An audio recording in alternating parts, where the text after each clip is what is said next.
Hello friends, welcome to SSC coaching centre. दोस्तों, आज के वीडियो में देखेंगे हम आयु संबंधी प्रश्न। ठीक है, एज प्रॉब्लम जो आपको बहुत परेशान करती है, उसी से क्वेश्चन लेकर के आया हूं, तो पूरा वीडियो जरूर देखिएगा। चलिए स्टार्ट करते हैं। पहला क्वेश्चन है, एक्स की उम्र 36 वर्ष एवं वाई की उम्र 16 वर्ष है। कहा गया है कि एक्स की उम्र 36 वर्ष और वाई की उम्र 16 वर्ष है। ठीक है, कितने वर्षों में एक्स की उम्र वाई की उम्र की दुगनी होगी? कितने वर्ष के बाद हो जाएगी दुगनी? कितने वर्ष के बाद जो एक्स की उम्र है वाई की उम्र की दोगुनी हो जाएगी? कितने वर्ष के बाद? ये कहा है। आसान है, चाहो तो गो थ्रू ऑप्शन कर लीजिए। आप गो थ्रू ऑप्शन कर लीजिए, आसान है। गो थ्रू ऑप्शन करना नहीं चाहते तो अपना थोड़ा सा दिमाग का इस्तेमाल कीजिए, प्रश्न खत्म। देखिए, ये वाली उम्र इसकी दोगुनी होनी चाहिए। दुगनी कब होगी भाई? ये 36 से आगे की तरफ बढ़ेगा और ये 16 से आगे की तरफ बढ़ेगा। तो मैं इसे 16 से आगे कितना बढ़ा दूं? 4, 20 हो जाएगा। इसको भी 4 बढ़ा दूं, 40 हो जाएगा। 20 का 2 गुना 40 होता है। क्लियर है? देखिए, मैं इसमें भी 4 जोड़ दूंगा और इसमें भी 4 जोड़ दूंगा, तो ये 40 हो जाएगा और ये 20 हो जाएगा।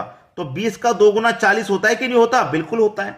तो कितने वर्ष के बाद एक्स की उम्र वाई की उम्र की दोगुनी होगी? कितने वर्ष के बाद हो जाएगी भाई? 4 वर्ष के बाद हो जाएगी, क्योंकि 4 वर्ष के बाद इसकी 20 हो जाएगी और 4 वर्ष के बाद इसकी 40 हो जाएगी। तो 4 वर्ष के बाद दुगनी हो जाएगी उम्र। बात खत्म, प्रश्न खत्म हो गया। कुछ नहीं है प्रश्न में, डी ऑप्शन बिल्कुल सही है। अब आप 1 वर्ष वाला चेक करोगे, 2 वर्ष वाला चेक करोगे, 3 वर्ष वाला, ऐसा नहीं करना। थोड़ा सा दिमाग का इस्तेमाल कीजिए। और यह दिमाग का इस्तेमाल कब होता है? जब आपकी प्रैक्टिस अच्छी होती है। एक ही प्रश्न को जब आप बार बार अलग अलग तरीके से करने की कोशिश करते हैं, तब आपकी प्रैक्टिस अच्छी होती है, तब आपका दिमाग काम करता है कि भाई इसको हम क्या कर सकते हैं। समझ में आ रही मेरी बात? चलिए अब देखेंगे अगला क्वेश्चन।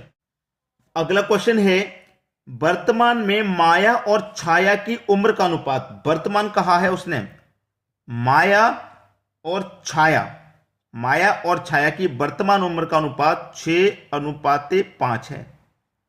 वर्तमान यानी कि प्रेजेंट का। ठीक है, प्रेजेंट का है। उसने कहा कि अब से 15 साल के बाद अनुपात 9:8 हो जाएगा। जो अब वर्तमान में है, इससे 15 साल के बाद अनुपात हो जाएगा 9:8। 15 साल के बाद इतना हो जाएगा। ठीक है, 9:8 में बदल जाएगा। तो माया की वर्तमान उम्र क्या है? माया की वर्तमान उम्र क्या है? उसने ये बोला है आपसे। ध्यान देखिए, ध्यान से देखना कि देखिए अनुपात में कितने की वृद्धि हुई? 3 से ये 9 हो गया, मतलब 6 से 9 हो गया, तो 3 की वृद्धि। छाया का 5 से 8 हो गया, 3 की वृद्धि। आयु में कितने की वृद्धि हो रही है? 3 में।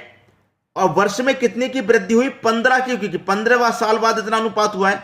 तो आयु के अनुपात में 3 की वृद्धि हो रही है और वर्ष में 15 की, यानी कि 3 बराबर 15 के हो जाएगा, तो 1 बराबर 5 के हो जाएगा। आपसे पूछा है कि माया की वर्तमान उम्र क्या है? माया की पूछा भाई, माया की। तो देखिए, याद रखना, एक बात हमेशा के लिए नोट कर लेना। उसने बोला ना वर्तमान उम्र क्या है, तो वर्तमान वाला जो रेशियो है उससे गुना मत कीना, उससे गुना मत करना। एक बार सही आंसर आ सकता है, 2 बार आ सकता है, हमेशा सही नहीं आएगा। यह गलत तरीका है। देखिए, मेरे पास 1 बराबर 5 है, तो 5 का गुना 6 से कर दूंगा 30। आंसर मेरा 30 आ गया। बिल्कुल सही है, आंसर 30 ही है इस प्रश्न का। लेकिन यह तरीका गलत है। यह तरीका हमेशा सही नहीं होगा। इसका जो अपोजिट वाला अनुपात दिया गया है 9, इससे गुना कीजिए, तो 5 का गुना 9 से करूंगा मैं 45। तो ये जो मेरी 45 उम्र आई है, ये 15 साल बाद का जो अनुपात है तब की आई है। वर्तमान से 15 साल बाद की उम्र आई है मेरी 45। 15 साल बाद की, तो इसमें से मैं 15 घटा दूं तो कितना आ जाएगा? 30 आ जाएगा। ये बिल्कुल सही तरीका है। जो पूछा जाए उसके अनुपात से गुना मत करिए, उसके अपोजिट में जो दूसरा दिया गया उससे करिए। मैंने 15 साल बाद गुना से किया, 15 साल बाद गुना से किया, तो 45 उम्र आ गई। उसमें से वर्तमान में जाने के लिए मैंने 15 को माइनस कर दिया, तो 30 मेरा बिल्कुल सही जवाब है। आप डायरेक्ट वर्तमान के अनुपात से गुना करेंगे तो कभी कभी आपका आंसर सही आ सकता है, लेकिन हमेशा नहीं आएगा। कभी गलत भी हो जाएगा, ध्यान रखना। यह सही तरीका नहीं है, यह वाला सही तरीका, अपोजिट वाला। ठीक है, चलिए अब देखेंगे अगला क्वेश्चन।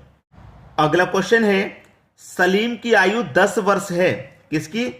सलीम की आयु 10 वर्ष है। उसके दादा की आयु 62 वर्ष है। सलीम का जो दादा है, ग्रैंडफादर, उसकी आयु है 62 वर्ष। ठीक है, 62 वर्ष है। कितने वर्ष के बाद उनके दादा की आयु सलीम की आयु से 5 गुना होगी। कितने गुना? सलीम की आयु से उसके दादा की आयु 5 गुना होगी। कितने साल के बाद हो जाएगी भाई? कितने वर्ष के बाद हो जाएगी? आसान है। क्यों आसान है? आपको यह पता होना चाहिए कि देखिए 5 गुना पूछ रहा है। 5 गुना 10 का 5 गुना 50, ठीक है। इसके बाद इसमें भी 1 जोड़ दूं तो 11, 11 का 5 गुना 55, 12, 12 का 5 गुना 60, 13, 13 का 5 गुना 65, 13 25 65 होता है 5 गुना। तो इसमें 3 जोड़ा 13 हो गया और इसमें भी 3 जोड़ूंगा तो 65 हो जाएगा। तो बिल्कुल सही है। प्रश्न खत्म, प्रश्न खत्म। सलीम की आयु उसके दादा की 5 गुनी, तो 3 वर्ष के बाद इसमें भी 3 जोड़ो और इसमें भी 3 जोड़ो तो ये 13 हो जाएगा और ये 65 हो जाएगा। और देखिए 13 का 5 गुना 13 25 65 होता है। तो कितने वर्ष के बाद उसके दादा की आयु सलीम की आयु के 5 गुना होगी भाई? 3 वर्ष के बाद हो जाएगी। डी ऑप्शन सही है आपका। 3 वर्ष के बाद हो जाएगी भाई 5 गुना। प्रैक्टिस, मैंने क्या बोला? प्रैक्टिस के आधार पर यह तरीका सीख पाएंगे आप। दिमाग आपका कब इतना तेज काम करेगा? जब आपकी प्रैक्टिस अच्छी होगी तब। समझ में आएगी बात? चलिए अब देखेंगे अगला क्वेश्चन। अगला प्रश्न है, पिता की आयु उसके पुत्र की आयु का 7 गुना है। 5 वर्ष बाद उनके आयु का योग 50 वर्ष हो जाएगा, तो पुत्र की वर्तमान आयु ज्ञात कीजिए। पुत्र की वर्तमान आयु ज्ञात करनी है तो आपके पास ये जो 4 ऑप्शन हैं, इन्हीं में से कोई पुत्र की वर्तमान आयु होगी। पुत्र की वर्तमान आयु पूछे तो इन 4 ऑप्शन में से ही कोई होगी। तो क्या करेंगे? मान लेते हैं पहला ऑप्शन ले लेते हैं कि पुत्र की जो वर्तमान आयु है वो कितनी है? 6 वर्ष है। कितनी है? पुत्र की वर्तमान आयु 6 वर्ष है। मैंने मान लिया कितनी है? 6 वर्ष है। 6 का 7 गुना अगर मैं कर देता हूं, चलिए इधर लिख लेता हूं। ये हो गया आपका पुत्र समझने के लिए और ये हो गया उसका पिता, ठीक है। ये हो गया उसका पिता। आपसे कहा कि पिता की आयु उसके पुत्र की आयु का 7 गुना है। पुत्र की आयु मैंने ले ली पहला ऑप्शन के 6 वर्ष है, ठीक है। तो इसका 7 गुना कर दिए, क्योंकि पिता की आयु 7 गुना होगी तो 42 हो जाएगी। 7 गुना कितनी हो जाएगी? 42, ठीक है। फिर 5 वर्ष बाद उनकी आयु का योग 50 वर्ष हो जाएगा। 5 वर्ष के बाद अब देखिए इसमें भी मैं 5 जोड़ूं और इसमें भी 5 जोड़ूं, ठीक है। इसमें भी क्या करूंगा? 5 जोड़ूंगा तो कितना हो जाएगा भाई? 6 और 5 ये 11 और 42 और 5 के 47 हो जाएगा। तो ये तो आपका 50 से ज्यादा हो जाएगा। इनका योग तो ज्यादा बैठ रहा है, होना चाहिए 50। तो पहला ऑप्शन गलत हो गया। मान लेते हैं कि उसकी वर्तमान आयु 5 वर्ष है। पुत्र की वर्तमान आयु क्या है? 5। तो इसका 7 गुना कर दो, 5 7 35, पिता की हो जाएगी 35। अब इसमें भी 5 जोड़ो और इसमें भी 5 जोड़ो, 5 और 5 10, और हम यहां 35 में 5 जोड़ेंगे तो 40।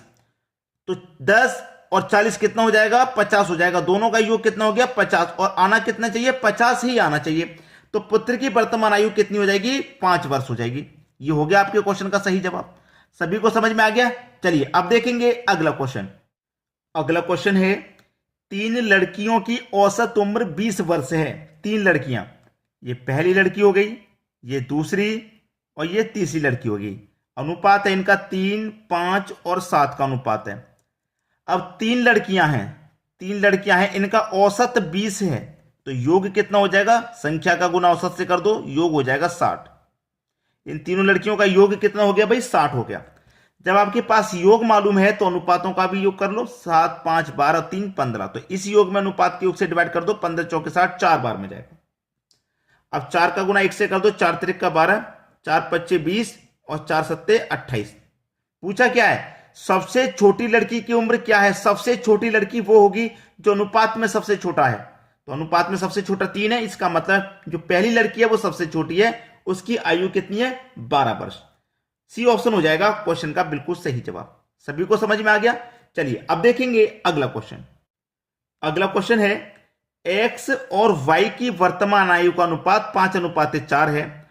अब से 3 वर्ष बाद उनकी आयु का अनुपात 11:9 हो जाएगा। वाई की वर्तमान आयु क्या है? वाई की वर्तमान आयु क्या है? बहुत ही अच्छा क्वेश्चन, बेहतरीन। होमवर्क के लिए दूंगा भाई, होमवर्क के लिए देना चाहूंगा। इतना भी समय नहीं लेगा ये क्वेश्चन, ज्यादा से ज्यादा 3 मिनट ले लेगा। अगर आपकी कैलकुलेशन अच्छी है तो ज्यादा समय नहीं लेगा।